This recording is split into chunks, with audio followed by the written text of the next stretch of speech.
Hey guys, it's Steph, and in today's video, we're going to be discussing skincare.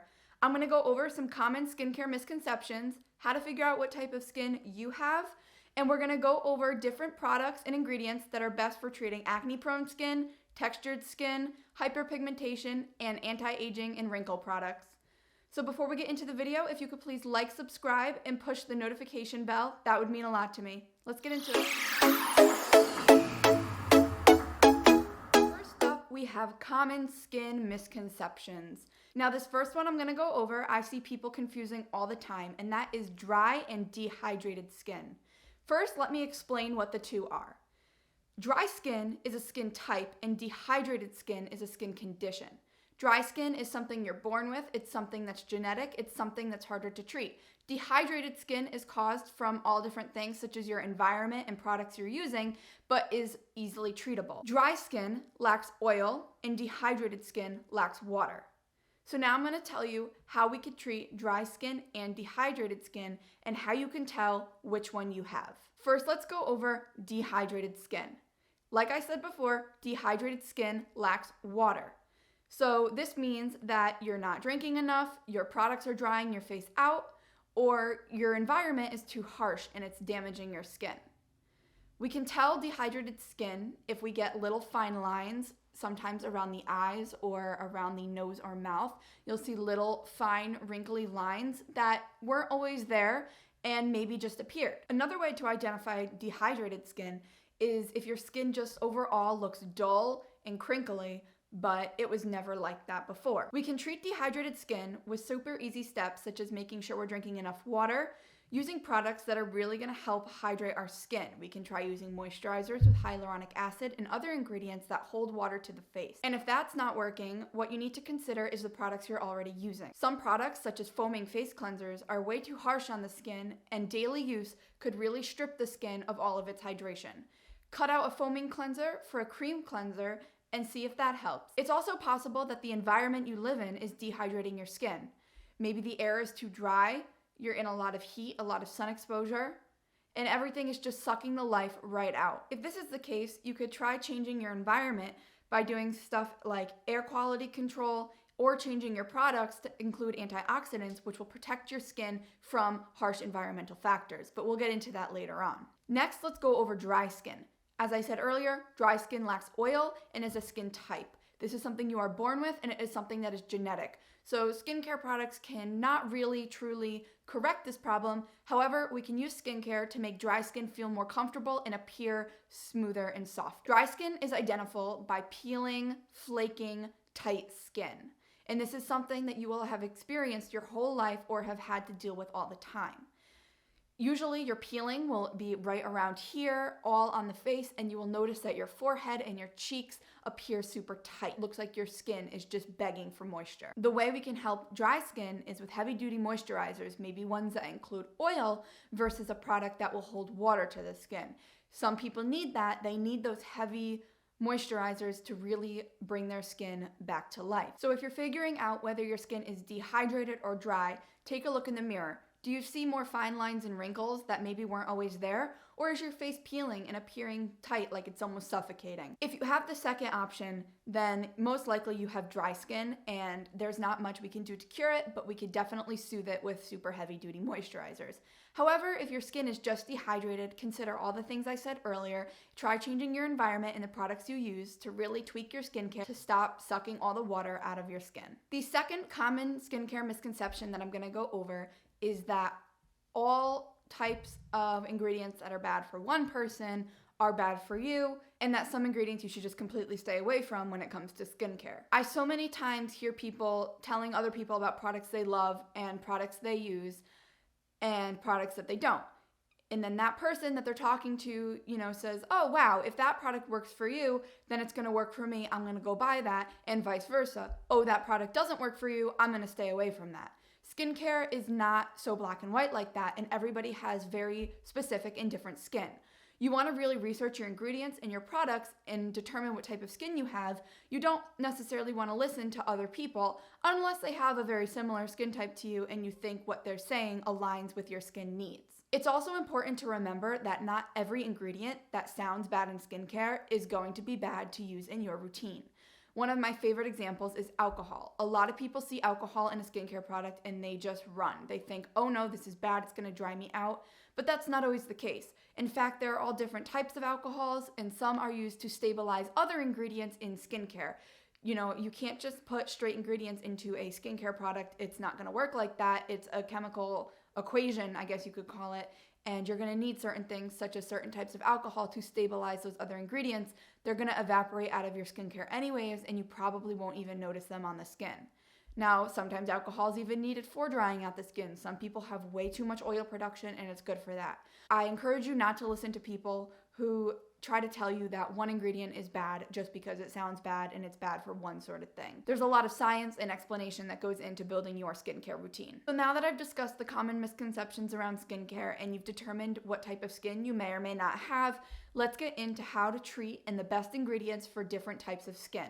Once again, that's going to be acne-prone, textured skin, hyperpigmentation, and anti-aging plus wrinkles. Now, I want you to remember that everything I say in this video is my opinion from years of experience of working with clients and helping them build their skin routines and seeing results, going to school, and just having my own hands-on experience in skincare and makeup.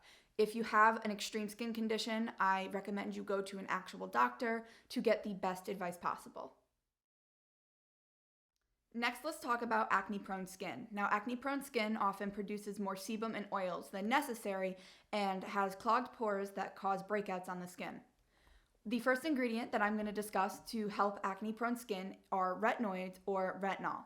Retinoids and retinol are able to go into the pores and dissolve all the dead skin cells so that your pores are left clean and unclogged. This helps with acne because you're literally unclogging the pores and it allows your skin to stay clear and healthy. Next up, I'm going to talk about BHAs. Now, these are beta hydroxy acids. BHAs are oil-soluble acids that are able to penetrate through the oil in your skin and get underneath them to really clear out and dissolve extra sebum. These are great for clearing acne-prone skin and are something that if you have severe acne should 100% be incorporating into your routine. On the screen, I'm going to put some of my favorite acne products that include BHAs or retinoids, and also some that have salicylic acid, which basically works exactly like a BHA. Some people even consider it a BHA, and it really just penetrates through the pores past the oil to clear out extra sebum.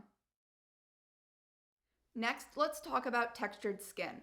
Unfortunately, textured skin is very complicated to treat as it is a very stubborn condition that is caused by many different factors, such as being too rough on your skin, permanent damage, or just overall genetics, and there's no way to unfortunately cure it past a certain point. However, there are things such as using exfoliants that will really help to lessen the look of and cure textured skin. My two favorite exfoliants for textured skin are going to be glycolic acid and AHAs. Now, we went over BHAs earlier in the video for acne-prone skin, which are the oil-soluble ones that penetrate to rid of dead skin cells. AHAs, which are alpha hydroxy acids, work on the top layer of your skin and are water soluble. Basically, they create a peeling effect to rid the top layer of dead skin cells and other things that might be causing texture. Similar to an AHA, glycolic acid works as an exfoliant by really breaking up the bonds between dead skin cells on the top layer of skin, peeling them off, and revealing a new layer of skin. So both of these are going to work on the surface level of your skin, peeling it off and improving texture. However, I really recommend that for any extreme texture problems, you go to a dermatologist, as skincare is not going to be the most effective option for you. Now let's discuss hyperpigmentation. Just like textured skin, hyperpigmentation can be very hard to treat when it comes to skincare. There are also different types of hyperpigmentation. Some of it is genetic and caused by the melanin in your skin, and some of it is due to products you're using and just overall damage from stuff like the sun or the environment. If you have genetic hyperpigmentation, you most likely have more melanin in your skin, and over time, your melanin production causes hyperpigmentation through aging. This is much harder to treat when it's a genetic hyperpigmentation, but there are ways we can prevent hyperpigmentation from going further. The best way and the most common advice is to wear your sunscreen. It is important to wear a sunscreen every single day with SPF 30 or higher if you're trying to prevent hyperpigmentation or dark spots From genetics or sun damage, sunscreen is a must for everybody, especially when hyperpigmentation is a concern. Another way to protect your skin from hyperpigmentation is by using antioxidants. Now, antioxidants are ingredients in skincare that protect your skin from the harsh environmental factors that are going to cause permanent damage. Antioxidants can be found in multiple different skincare ingredients, such as vitamins, which leads me into my next treatment for hyperpigmentation on the skin, and that will be vitamin C. Vitamin C works as a great skincare hyperpigmentation treatment because it prevents melanin production. So used as a spot treatment on your darker or hyperpigmented spots, it's really going to stop that production of melanin and prevent your dark spots from going any darker. It's going to help brighten the skin, and it's going to double as an antioxidant that is going to be protecting you from further environmental damage. I'm going to list some of my favorite vitamin C skincare products on the screen right here because there are definitely some that work way better than others. Last but certainly not least, we have the anti-aging / wrinkle preventment and treatment category. Now, anti-aging is a concern for many people and is something that you can start doing at a very young age, early on in your 20s.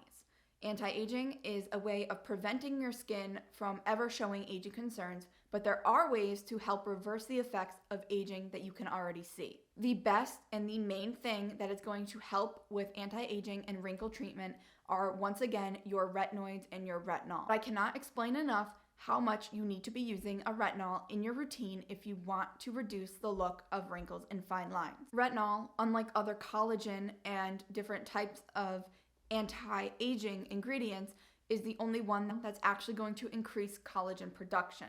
It's not going to just apply something on top of your skin. It's going to work from inside out to help actually produce the ingredient that matters. Over-the-counter retinol can take quite a time to work, usually 12 weeks before you even start seeing results. It's important to take it slow when introducing retinol into your skincare routine.